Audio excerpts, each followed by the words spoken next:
2023 edition of my New Moon Love Notes here from Tiny Coven Studios. I'm Ash, and we are going to jump right into things. It's been a busy month around these parts, so there's lots to tell you about. So this month I have been extremely busy with my dye pots as well as test knitting or sample knitting, and then also writing up some grants kind of out of nowhere. And as a result, I have done absolutely nothing on my new made wardrobe. I have barely even managed to do laundry, if we're being totally honest. Thank goodness for having a large enough wardrobe that I can get away with pushing laundry days.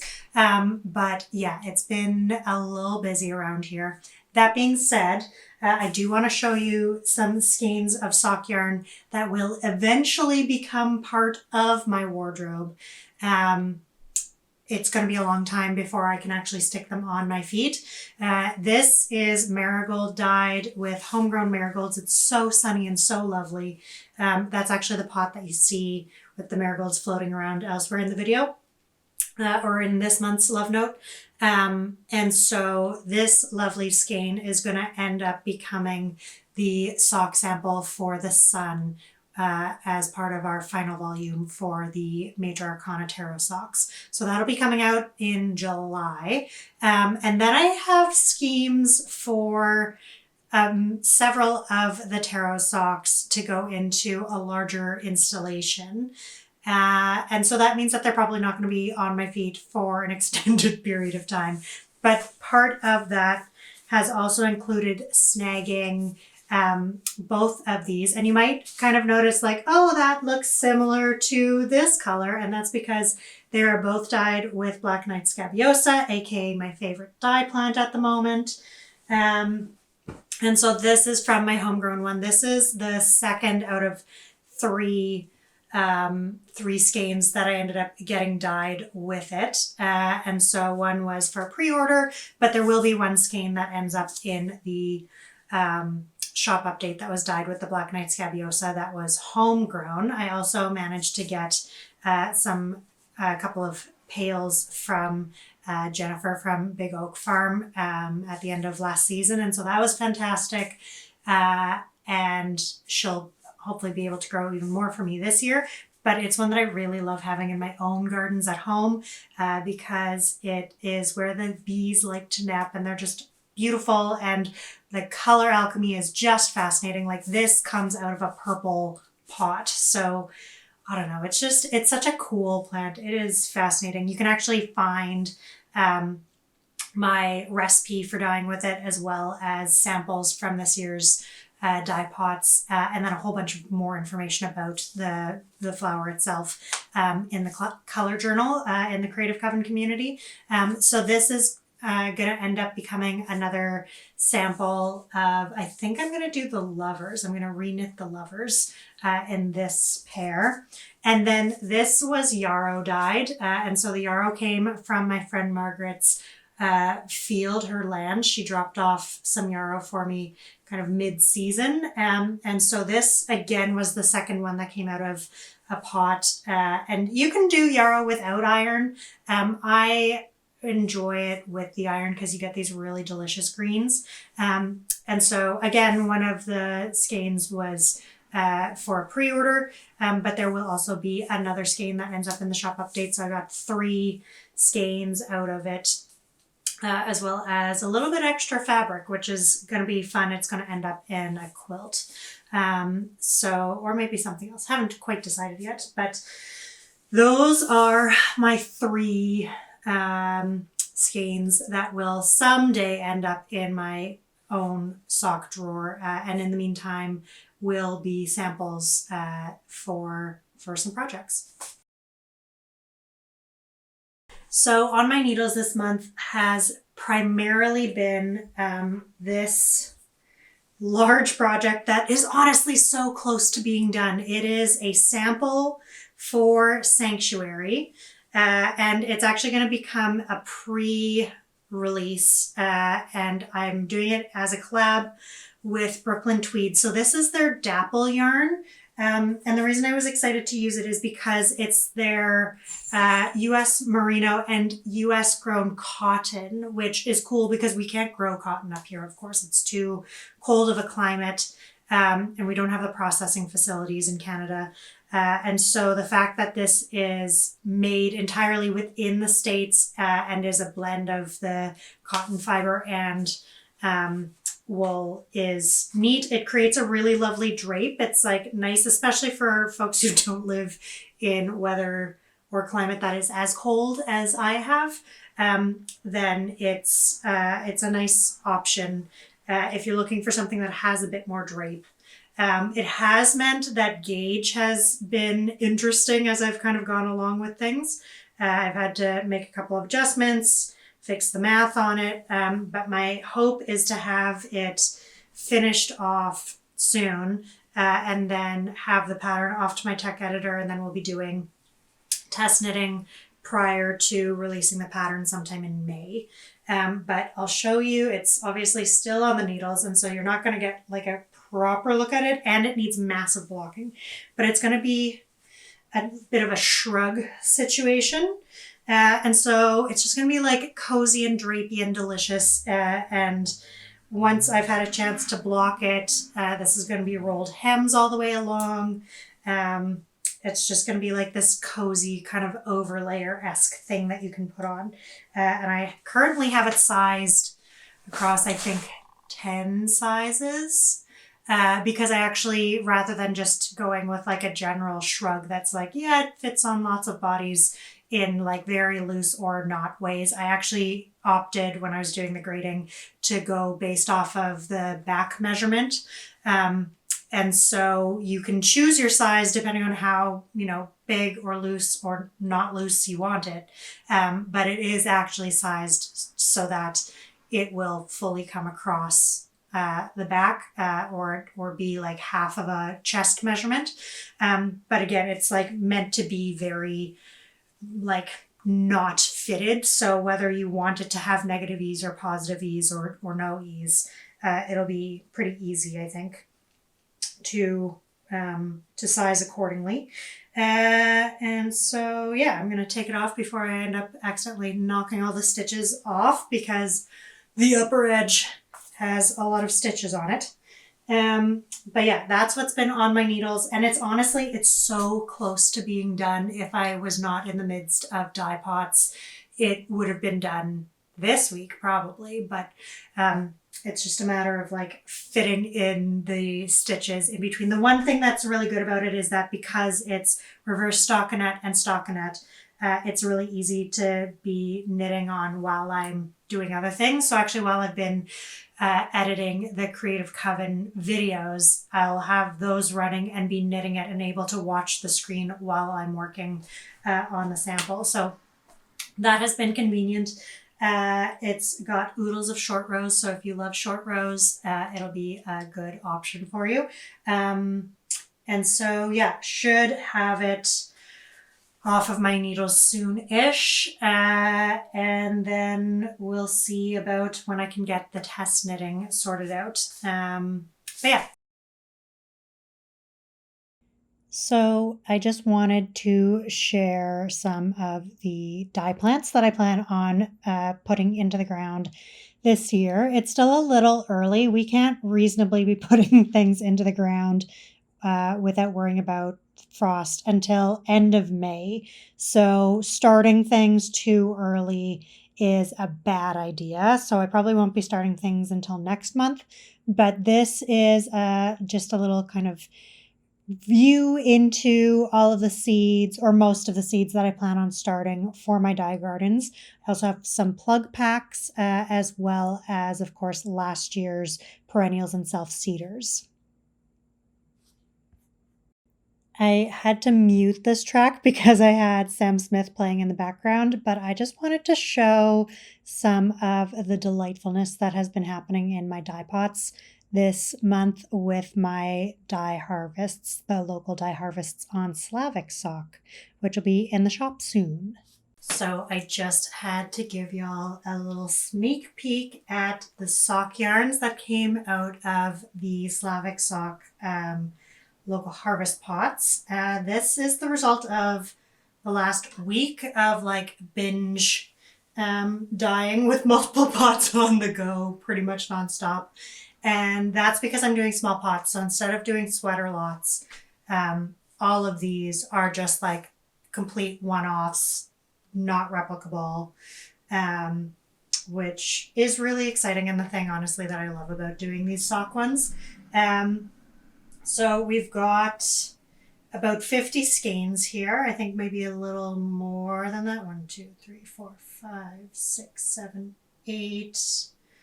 Yeah, a little over 50 skeins. Some of them are pre-orders that are going to be scooting out the door, and then the rest will end up in the shop soon-ish. I haven't completely figured out when I'm going to be doing a shop update, but these are the results of the rest of our local harvest, and go alongside the skeins that I'd already done with Twin Oaks. And so, yeah, this is the biggest batch of local color harvest dyeing that I've done up to this point.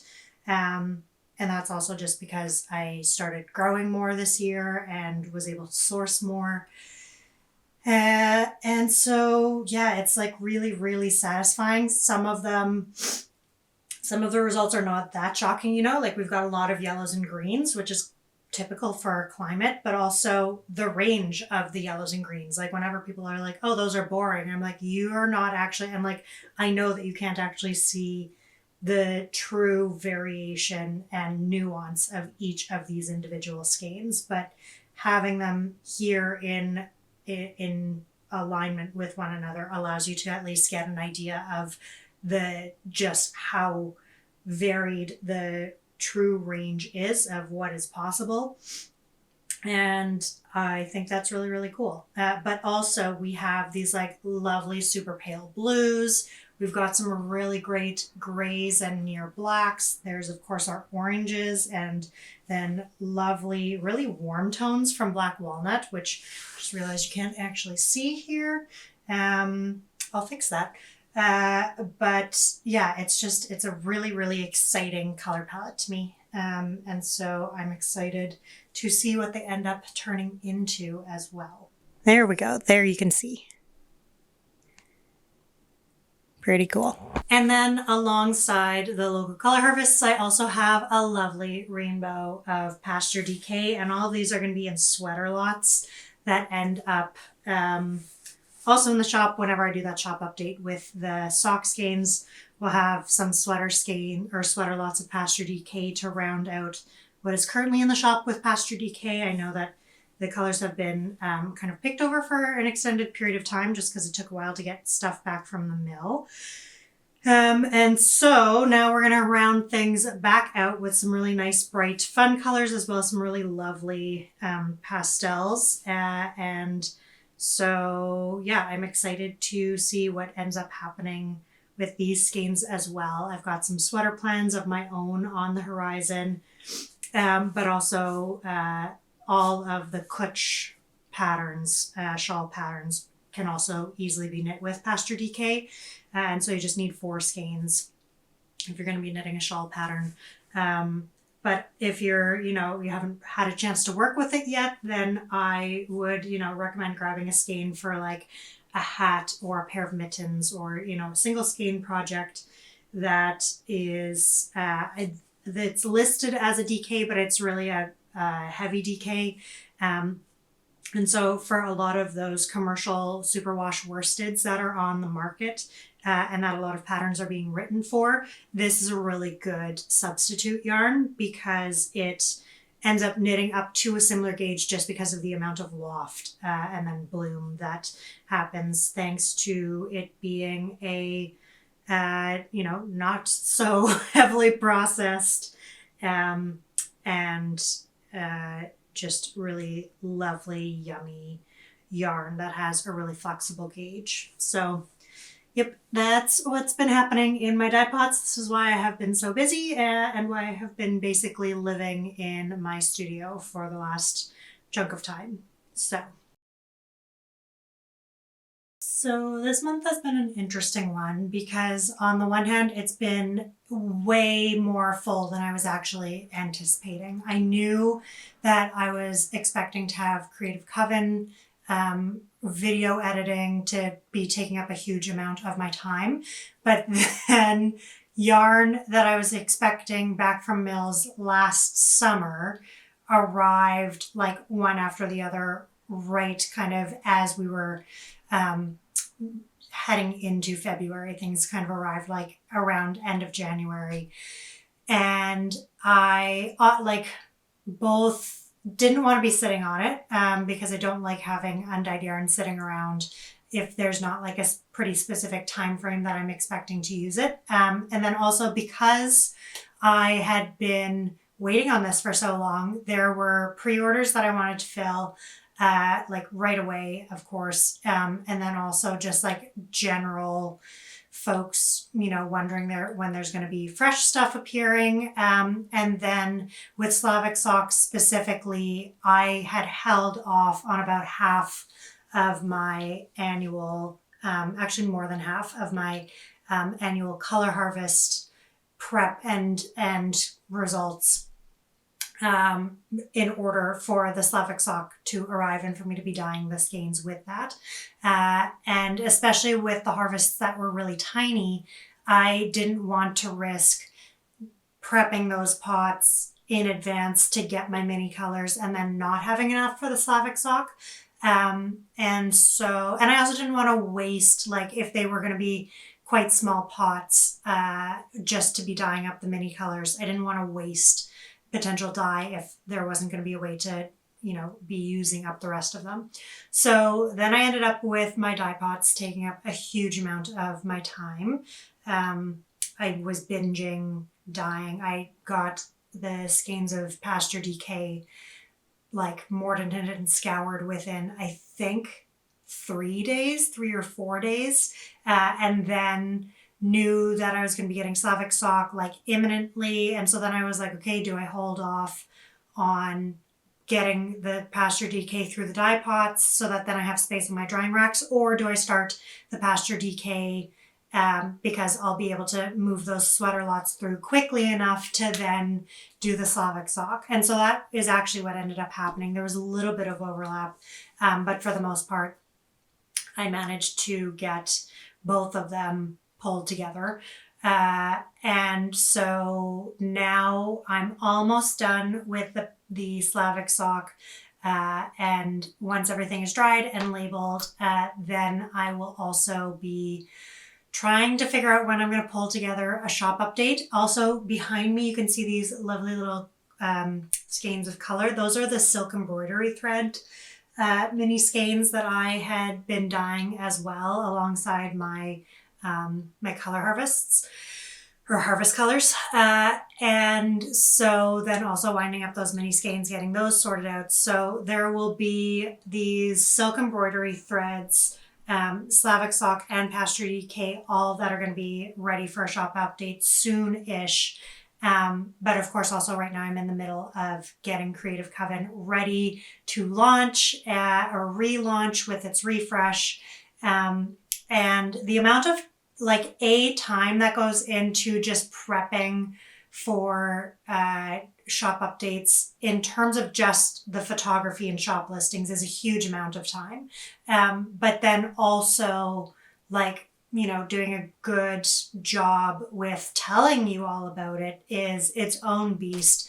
And what I found last year happened quite a bit, especially at the end of the year, was that I just had so much happening all at once. And the way that so much of social media has now shifted quite dramatically in the last year, like nobody's seeing anything. So you're combining like so much happening and even less access to seeing that information in a timely manner. I don't want to do that this year to myself or to you. And so I haven't quite figured out when there will be a shop update in terms of a specific date. It'll be sometime this spring. And what will probably end up happening is that I will give folks a heads up in my weekly newsletter. And then do maybe like a quiet or like semi-active announcement, but not like a huge one on Instagram, because Instagram, I'm just semi over it. / also, I want to keep that messaging about Creative Coven so that it's not getting super cluttered over there. So yeah, basically the Coles notes of that is sign up for the newsletter and you'll find out when those things end up in the shop. But you're getting, of course, a sneak peek at a lot of the stuff in this love note. And so I don't know whether by the time that the next love note comes along, if there will have already been the shop update, or if it'll be that I'm, ready to tell a date for the shop update by that point. So join the newsletter, because that's going to be the best place to figure out where things are going as things are moving relatively quickly in my brain. And so that's the other part of this month, is that what I also did not anticipate happening, but should have, because my pull for this month, when I did my year tarot pull, was that it was going to be Ace of Wands energy. And so I have been consumed, really is the way to best describe it, with this very large conceptual art idea. And for those of you who have been around here for a long time or know more of my origin story, you know that I come from a theater background, and more specifically from like a devising collaborative theater, interactive installations, like bordering on live art, but not quite that. And I just really love creating these weird worlds. And for the last number of years, I've been doing that through my books. And so Sanctuary and working on it has very much been about creating this beautiful, sensual world where you can engage with the people that you love most, and giving you all of these, tools and recipes and patterns and things like that, to create that yourself, and then also to be creating the visual parts of it, both digitally and eventually in book form, so that then there's like a visual kind of like idea of what that could look like in a really specific color palette as well, of course. And so that's how I've been doing things for the last number of years. But I also really love doing it in person. And there's certain parts that you just can't recreate over digital or even like print media. Like the scent of my dye pots on the stove is not something that I can recreate for you at this point in time. There's no smell-o-vision, which is sometimes a good thing, but it does mean that you're missing like a pretty big part of the magic. And so I have this really huge idea that would involve making something in person. And it's a massive idea. I worked out the hours of labor involved in each piece of it, assuming that there's no like injury or illness, or calculating for like time off the way that a normal person, has like vacation days in a year. Without kind of calculating that in, it's 12 to 14 months of steady labor. And there's no like way around that. Honestly, making Sanctuary has been a similar thing. If I had been able to just devote full time to it, it would have been able to be out a lot earlier. But the combination of, being a human in this world, like we all have to make, choices and compromises about what we want to do. We can't do all of the things all the time. That is part of the human condition. And having a limited time to do the things that we want, but also limited resources. So that's been a big part of it too.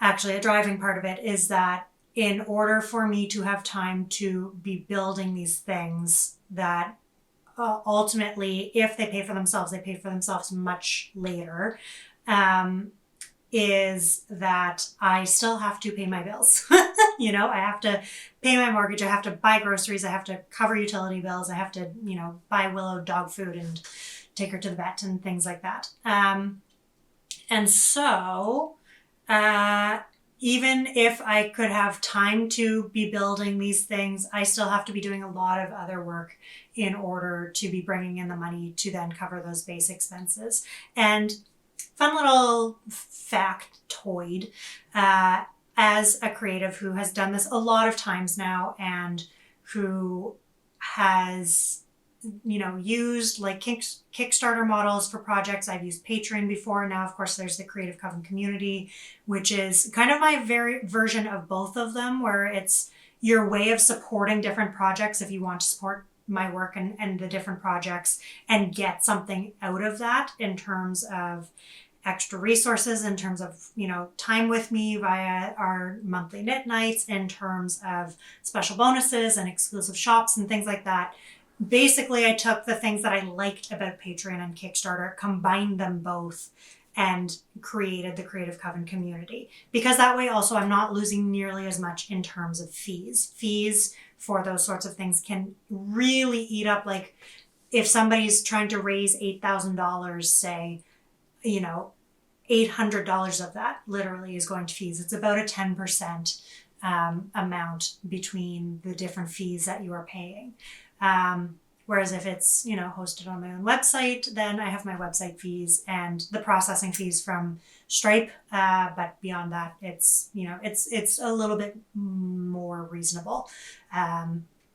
So the thing with those, Kickstarter projects though, is that often what you're actually covering is not the labor involved in making the thing up to the point where it's ready to present to the world. You are covering the production expenses in terms of materials. So like when books are going to print, and so you are pre-ordering a book, you're not covering the amount of time and labor that went into writing or illustrating the book or laying it out and doing all of those things. You are most likely paying for the cost of printing and maybe shipping the book. And maybe if there was, a photographer who had a set fee involved, then their fee might be included in that. But like for Sanctuary, it's a similar thing to this big scale project where all of the different pieces that I'm pulling together for it are about a year's worth of full-time labor in between, writing the patterns and making the samples and pulling everything together, eventually getting our photo shoot ready, figuring out all the photo shoot props, building the extra photo shoot props, like all of those things, testing out the recipes, all of that. That is never really covered and is definitely not covered in those like pre-order expenses, and honestly is not even really covered in the the selling of the book itself. Like when we talk about, the book's now in profit territory, it's that you are now starting to recoup those costs because you covered the cost of printing the book. That's like the book has covered its printing costs for whatever run. And so now we're in profit territory, but that profit territory is actually now just like going to deal with the fact that you spent however long making the book happen before it got to the printer. And so, that's just like an ongoing issue and thing. But it also very much applies to conceptual craft and art alongside, all of these other creative business projects that might happen, whether it's, getting a new tarot deck out there or writing a book or, making a new podcast or YouTube thing, series. It's usually that you're covering the material and production costs rather than the labor of the people involved. So I know that. And it's like an ongoing, thing that I am frustrated with, just in terms of capitalism in general frustrating me, and also in terms of, especially with craft, especially with things that fall under like the domestic sphere, especially with work that is traditionally more femme driven, it's often even more undervalued. And that's just like an ongoing thing, and is something that intellectually I'm always interested in, like reading articles and books about. It's like very well documented over many, many, many years. And that's, it's just like an ongoing thing that is a factor to be keeping in mind. But it also does make it a lot harder when there's projects that you want to do, and in order to make them happen, the option is either you are able to somehow secure the funding that will allow you to focus solely on that project for that extended period of time, or you are fitting it in and kind of shoving it in. That was a terrible gesture, but it's an accurate gesture. For in between all of the things that are also allowing you to cover your usual expenses. So in this case, if I had arts grants and or, private funders or corporate folks that came on who I felt okay with, who were able to financially support the production, then I know it would take me 12 to 14 months to make this thing happen. Since that is unlikely to be the case, or if it is going to be the case, it will still require me to develop at least some parts of it so that visually I have something to show people, so that it is also a less intimidating project, so that there is like a sense of feeling confident that the overall vision is actually possible, because I have a tendency of dreaming really big. And so that means that there's still going to be some of that shoehorning bit involved in at least the earlier stages of it. And so it's more likely that it's going to take several years to make this thing happen. And so like with Sanctuary, looping back to that, I could have had it happen within a year, because that was not a possibility in terms of devoting that amount of time whilst ignoring everything else that actually covers the cost of my bills each month. I have taken now 4 years to make this thing happen. I started in 2020. It is now 2023. So 2020, 21, 22, 23. I'm hoping that by the end of this spring, I will have the vast majority of the projects for Sanctuary ready, so that then when we can get a photo shoot date on the books, we'll be able to just boom, boom, boom, go from there. But, 4 years versus 1 year. And that is mostly because I'm extremely stubborn.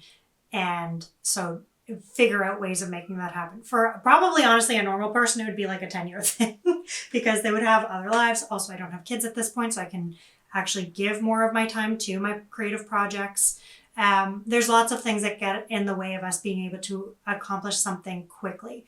That's not necessarily a bad thing, because I do think that there is value in having more time to noodle on a concept, to kind of flesh it out a little bit further, to ruminate and meditate on it. I don't think it's necessarily a bad thing when something can't happen right away. But I do also think that there is a balance that could be better struck when literally the only reason that something is not able to get produced as quickly as it could is because somebody is financially unable to step away from the project that they are working on to devote more of their attention to that.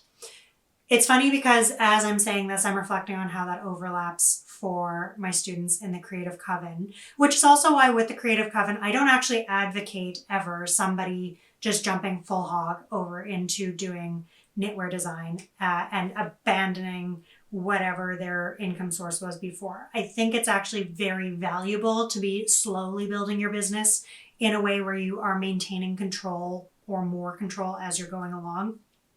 And as you're kind of figuring out, like, what is it that you love to do? What is your aesthetic? What are your values? How do you want to be engaging with this? How do you want it to fit into your life?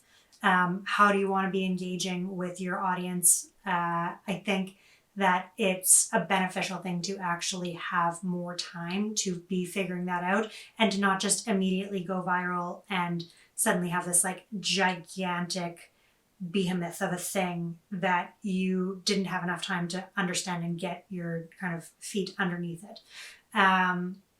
And so, the way that I actually structure Creative Coven is like, here are ways that you can be building it while still maintaining your safety net in place for a while until you're ready to take the next step forward, if that's the step that you want to take.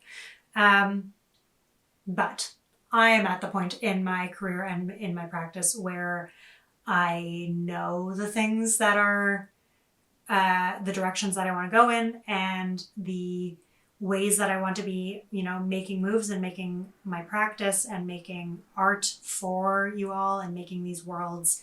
And if anything, being forced to slow down in this kind of way just results in me having more projects piling on top of one another. So long story short, very long story, that is what has happened this month, is that whilst working on Creative Coven and then also dealing with my dye pots, I then had this other beast appear. And also working on Sanctuary. I've been really actively working on Sanctuary this month. And then I had this other beast appear and spent a solid week just binge writing a grant application before realizing it's still too fresh. And I need to flesh it out a little bit more and figure out the different phases of production for it. And that's fine, but it's been an interesting month. Somewhere in there, I've also managed to find a little bit of self-care time. So that's good. I'm getting slightly better at that. But yeah, boss switch wise, it's been a little bit of an overwhelming month in a way that had it been a couple of years ago, I would have been not a functional creature. As is, I've maintained pretty good, balance, structure, function, but it's not in necessarily the healthiest way that I would normally consider what feels good in terms of the amount of work that I am doing and how I feel about the progress I am making on my various deadlines. So that's what's been happening in Witch World, Boss Witch World. And hopefully next month I have a slightly more cohesive or coherent plan. Next month will be probably, hopefully, largely about the Creative Coven, because we'll be almost ready to go for that.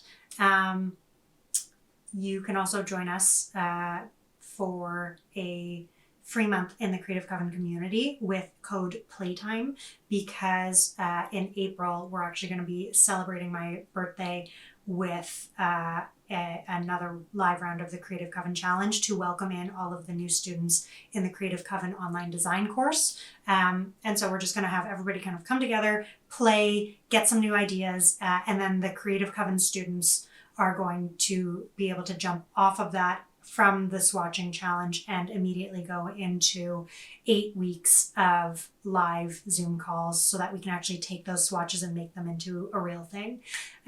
So I'm excited about that, but I'll have more details about that next month. But if you feel like checking out the Creative Coven community and getting yourself really in there and familiar with it all beforehand, use code Playtime and you'll get a free month from that starting point. So there we are. That's all we've got to say about yarn for now.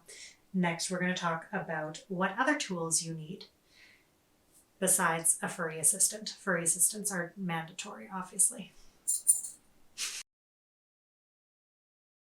Witch life has been fascinating this month because I've been super fucking busy with work in a way that is not super comfortable. Honestly, there's more work happening this month than I would like in terms of the different directions I'm being pulled.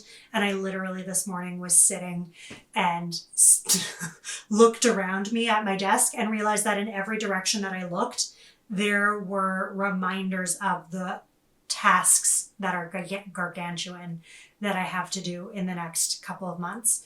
And it wasn't a nice feeling, so I think I'm going to spend a little bit of time tidying. But amongst that, it is also February, which involved Imbolc, so that buzzy energy does make sense. And then also Valentine's Day.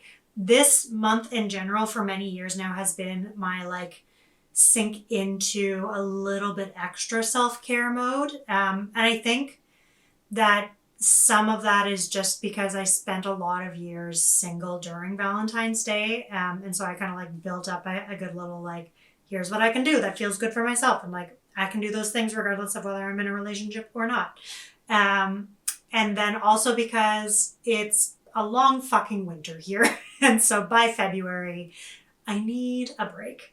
And so the things that I have been managing to fit in amongst all of the work is pretty great, actually. I have baked multiple batches of cupcakes that are delicious. The one that are currently downstairs are like a spiced chocolate cupcake, which is really tasty and was mostly me just like pulling random spices out of my cupboard and pulling them into a cupcake.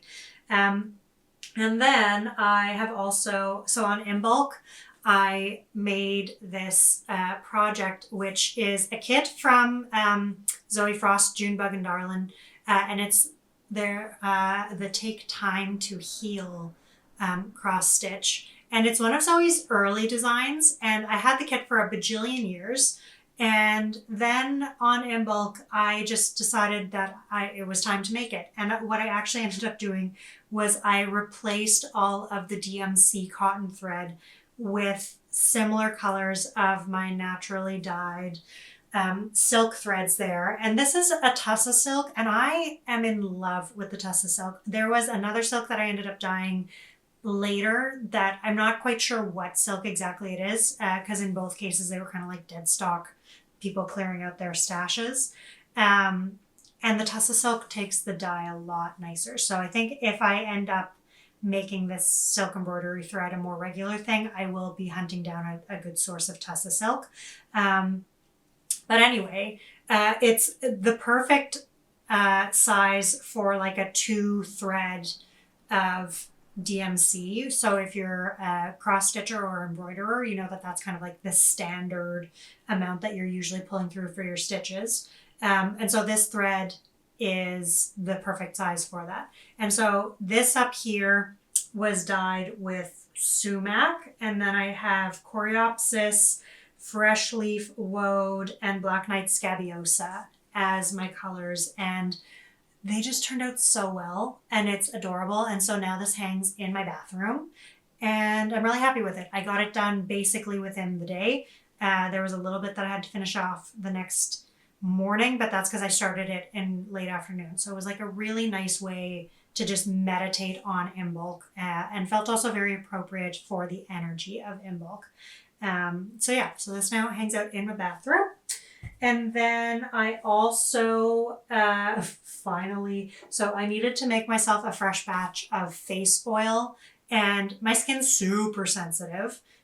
You can kind of see this result of not having fresh face oil for the last little while. I've been just putting whatever on my skin. And because I make everything with like pretty decent stuff, it's just that usually if I'm infusing herbs or mixing in additional oils, they're just ones that I would put not specifically on my face because my face is so sensitive. So it's been acting up a little bit because I've been kind of bouncing around from like putting things that are extra creamy at a time that I don't necessarily need the extra butters on my face, and then using my hair oil, which is like the same oil that is the base of my face oil, which is jojoba. But then I had infused it with different herbs and then put in essential oils for the scent of the hair oil that are not necessarily ones I'd stick on my face. So anyway, all of that to say that I finally got around to making myself a fresh batch. And so again, I have very sensitive skin and make a pretty basic face oil. And so it's just jojoba, rosehip oil, and sea buckthorn oil. And that's how you get this really yummy gold. And that's it. It's like a super basic recipe. And then this bottle, I don't remember what was originally in the bottle, but it's got one of the little like dispensing caps that is convenient. And so just a reminder that with your glass bottles or your glass jars, things go the same with like if you have bought salve jars from me or if you've bought like bath salts, things like that, just clean them because then you can use them again. And glass bottles especially are great to just reuse. But that's another reminder, is that especially if you are putting in essential oils, but also just generally with oil-based products, you don't want to put them in plastic because the plastic degrades, and it just doesn't keep them as fresh for as long. Oil can have a variety of shelf life depending on the oil that you're using, but especially for things with a shorter shelf life, glass is going to help them last for longer. And so that's just good across the board. You don't need to use it up as quickly. And if you do, great, you can wash it and not have to worry about it, breaking down on you. So face oil combined with, I finally got myself a rose quartz roller. And I'm really happy with it. This is like a very nice thing. I hold a lot of tension in my jaw, so it's nice to be able to kind of like roll that out. That actually feels really good right now. And I chose rose quartz because for me, the rituals around my skincare are really about like building my relationship to my body in a healthier way. But you can get like jade will kind of give you different vibes. Amethyst is very good if you're trying to get like some self-courage and creative energy. That's a thing that is, I might use amethyst for other things. I really like amethyst just generally as one of my like stones that I keep around. But in terms of when I'm like kind of tuning into my body and paying attention to it, then I find that rose quartz is the vibe that I need to provide to it.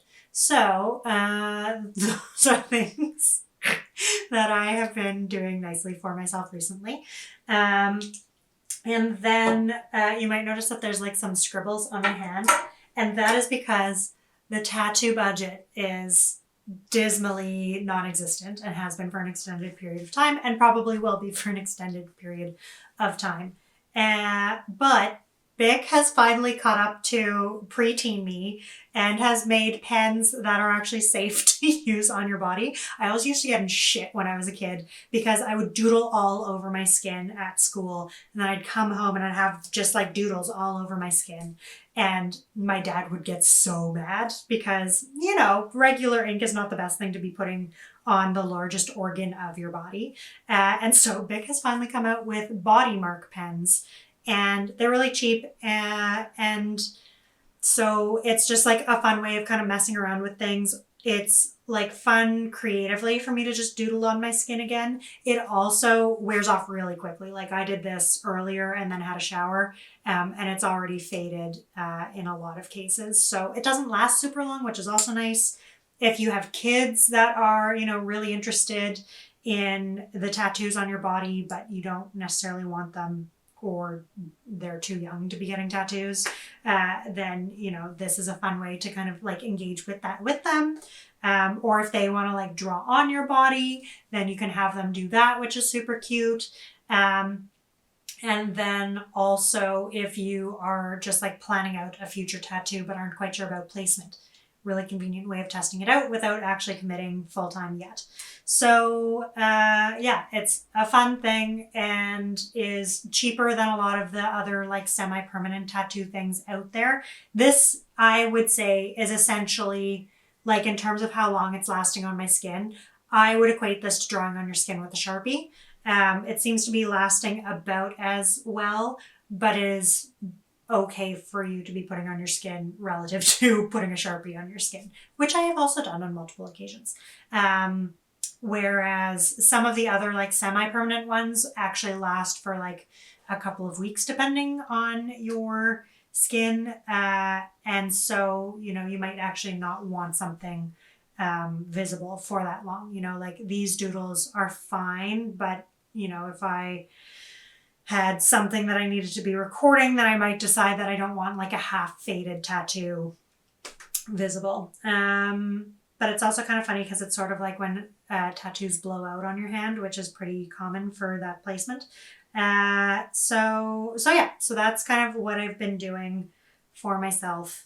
I will complete this section by just mentioning that I've been really enjoying my dye pots. And so I have been dyeing like my, the things that I have been intending for work purposes in terms of like minis for the color journal and stuff. But then also, especially with the pots that end up being a lot more pigmented than I expect, then just like tossing in some extras and having some fun with it. So this right here is silk velvet, and it's just a strip that is the length of the fabric. And this is dyed in European buckthorn berries, which is like honestly just such a satisfying dye for me. I'm really in love with it.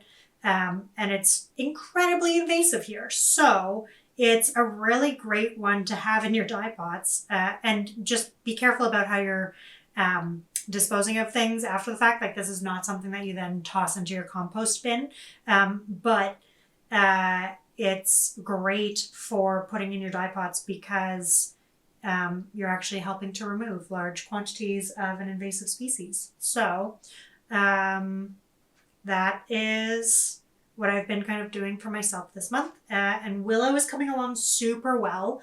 She has been healing in a way where like if you like her fur is starting to grow back in, so you can't even necessarily tell. Her scar is healing up beautifully. So if you didn't know that she had had surgery like a month and a half ago, you would not even be able to tell, because at this point she's not even really limping anymore, which is exciting. That being said, it was a massive surgery, involved lots of cutting and breaking of bones. And so the bones still need to heal. So while flesh-wise she looks really good, and while movement-wise she's definitely improving, and energy-wise she's definitely improving, she is still not allowed to do inclines, not allowed to be doing stairs, not allowed to go on long walks, definitely not allowed to go and play off leash. And so by next New Moon Love Note, I should have an update for you, because we'll have gone in for her follow-up x-rays, and that will be determining at what stage and pace we are allowed to start building those things back into her, day-to-day existence. But at this point, we're still not allowed to go on daily walks or anything like that, which I am really missing personally. But she's doing really well. She's gotten used to just kind of like snoozing for huge portions of the day. Every once in a while, she'll like bring me a toy to play with. But then I just kind of like hold it in front of her so that she can swing her head back and forth, but not really do anything with her body. And when she starts to get riled up too much, then I just let it go. And then she gives me a grumble and goes to lie back down on her bed. So progress on that front. And yeah, hopefully by this point next month, I will have gardening things to tell you about. That'll be exciting. I had to do emergency surgery on my ancient jade plant that I inherited from my neighbor. AKA she gave it to me because she didn't want to deal with it anymore. It's like a 70-year-old jade plant. But it had been transplanted prior to me getting it into a giant pot, which is not great for jades. They like to be pretty root bound. And this giant pot, unbeknownst to me, did not have drainage holes.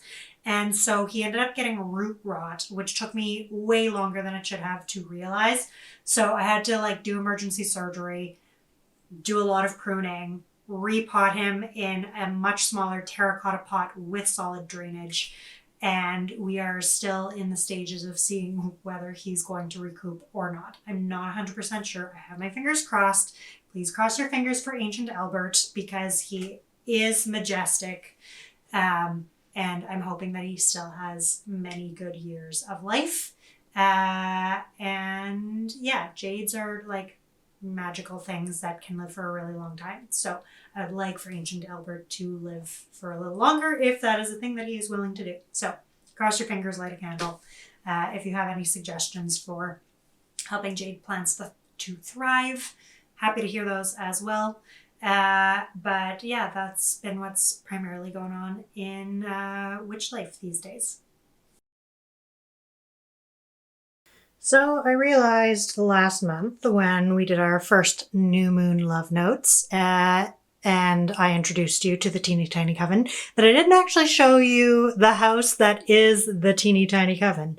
So this is the doll house that my dad started making for me when I was a small child.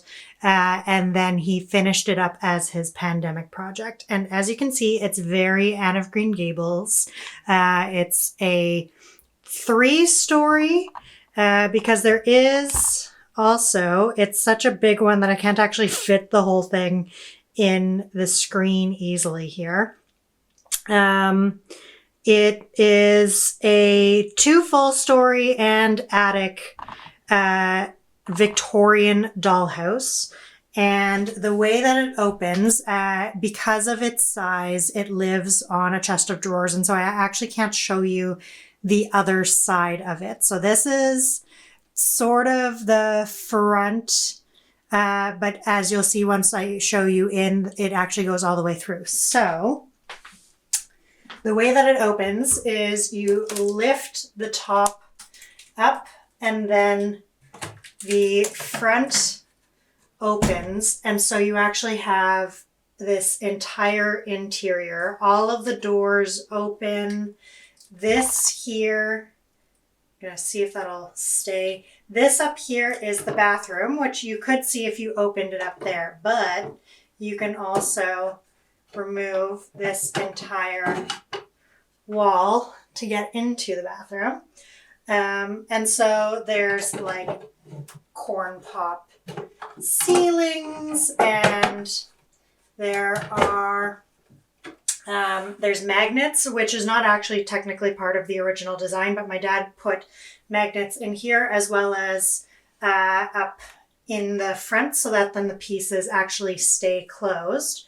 And then also there is a front step that, if there was enough space, would be able to attach to the front like that. And it actually does, because again, magnet, but it just would be hanging in midair. So it lives up there. Someday when it has a different home, then the whole thing will be able to be up. But in the meantime, the front steps hang out in the attic rooms. And so room-wise, we have 6 main rooms and 3 attic rooms, plus the bathroom. And so the way that I have kind of divided it in my head at this point, which of course I still need to fill things in, is that we've got, of course, our front foyer and hallway. And so there will be some stuff that goes into both of those spaces.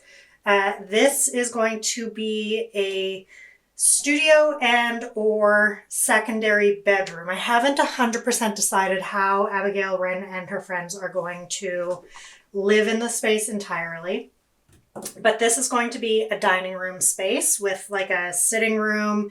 It's very Victorian style, of course, with all of the wallpaper and everything. So that's also what I'm thinking when I'm planning out the furniture. And the other furnishings that are going to go in here. So there will be like a fireplace, sitting room, and dining room table on this side in this room. Up here will be either a bedroom or some sort of kind of like study office space. Here's of course our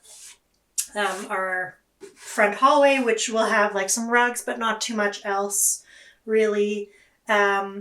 And it's been funny while designing in my head what's going to go in here, because one of the things that I've been realizing is how I also don't want too much clutter in the rooms themselves. And so I'm probably going to need to be either making like small side boxes or just storing things and swapping things out seasonally for the teeny tiny coven, because in the same way that I find clutter in my own house gets overwhelming, there's like a thin line between nesting and clutter, and that's where my brain starts to stop functioning particularly well. So same thing here. So I don't want to like overload it with things, but I do want to make sure, of course, that there's stuff. And then in this room over here, we're going to have the main bedroom, which will have a bed and a chest of drawers and a wardrobe and just a whole bunch of things. This will be kind of the main Abigail's room. And then down here we have the kitchen, and I'm particularly excited about filling out the kitchen. And one of the things that after the dollhouse was delivered, there's even like wainscoting all around the kitchen, as you can see. And so one of the things that I realized once I made my tiny little bottles, which I showed you last time, was that we needed a way to store them. So these shelves are going to end up running along the top over here in the kitchen, which I'll be popping in. And as you can see, they perfectly fit the little bottles. So those will end up running along the front or the upper edges of the kitchen, and then the furniture will be able to go below that, but it'll be like some extra shelving. So the other thing that we have here are like whole additional rooms inside. With these extra rooms, we can even be putting extra things in here. But as you can see, the whole house is like very detailed. All of the doors open. And then the other thing that is cool is that, as you can see all the way through there, there's another door that goes to the other side. So at some point, if this is able to like live in the middle of a room somewhere, then you'll be able to walk all the way around the dollhouse. But in the meantime, then that just kind of leads to an extra space that you can't get to. At the moment, at least.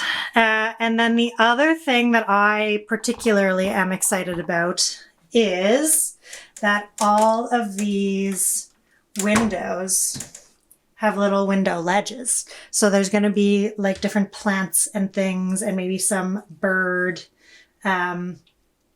nests and things like that will be able to live along the edges. And then if we come back here, close this puppy up, we have a whole front porch as well as upper space. So, or I guess like kind of upper porch. And like even, you know, the little window coverings, like it's incredibly detailed. This was really his like 2-year pandemic project. He had, before the pandemic, I think constructed the basic outside of like the basic frame of the house, but then all of the rest of it was done primarily during the pandemic. So yeah, it's pretty freaking cool. And as you can see, Abigail Wren is the perfect height. So this dollhouse is a 1/12 scale, and Abigail Wren is a 6.5-inch doll. So whatever things I'm putting inside furniture wise in terms of things relative to her, I'm dealing with a 1/12 scale, which is on the smaller side for handmade doll things that normal people are doing. There's of course the folks that are like really intense about making like really, really miniature stuff. But for the most part, when you're looking at handmade dolls and their accessories and their furniture, it's and stuff that you are making rather than like pre-making or making from kits, the smallest that it goes is to the 1/12 scale. So yeah, it's pretty fun. I'm quite excited to continue adding things in. So this month, welcome to the Tiny Coven house proper. And this month I've been very busy with work, so I don't actually know how much I'm going to get done. Maybe I will get around to putting those shelves in and actually attaching them to the house. But beyond that, I don't actually know how much I'm going to get done this month on the interior. So now you have had a chance to welcome the house itself, and we'll see what I managed to get added in terms of furniture and or other goodies in the next little bit. But hopefully next month I will have some more interesting things happening to show you as far as new decor. So those are my notes for this past month. Thanks so much for watching. And of course, you are welcome to join us for a free month in the Creative Coven community with code PLAYTIME. And I hope to see you there. That code is good into April because that's when we're going to be doing the next live round of the Creative Coven Challenge. But there are oodles of goodies that you can find at any point. And we'll be doing our next group knit craft night on Zoom the first Tuesday of March, which is coming up pretty soon. So hope to see you there and or elsewhere around the interwebs. And thanks so much for joining.